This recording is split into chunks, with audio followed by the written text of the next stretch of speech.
एक वेळ अशी आली जेव्हा मी म्हणले शिकू नंतर आणि डायरेक्ट मार्केटमध्ये उतरलो. आणि हो, 100 दिवसात 10,000 फॉलोअर करण्याचा हा आहे आपला दिवस 12वा.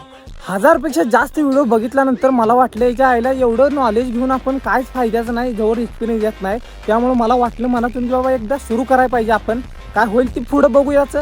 मग एखाद्या स्मॉल कॅपिटलनं भावून मी फायनली रिअल मार्केटमध्ये उतरलो. नॉलेज होतं मला बऱ्यापैकी, पण सुरुवात नेमकं कुठून करायचं ते समजत नव्हतं. त्यामुळे भाऊनं मी स्मॉल कॅपिटलनं सुरुवात केली. कारण भाऊनं एका पॉईंटला फक्त लर्निंग पुरेसं वाटत नाही. त्यामुळे भाऊनं मी रिअल मनीने सुरुवात केली. आणि भाऊनं रिअल मार्केटमध्ये उतरल्यावरच मला माझ्या चुका समजायला लागल्या. फिअर, ग्रीड, पेशन्स, लॉस हे सगळं भाऊनं रिअल स्क्रीन समोर बसल्यावरच लक्षात येतं.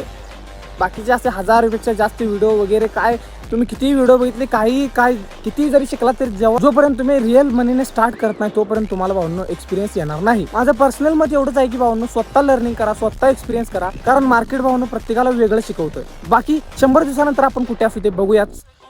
माझ्या जर्नीचा भाग होण्यासाठी फॉलो करून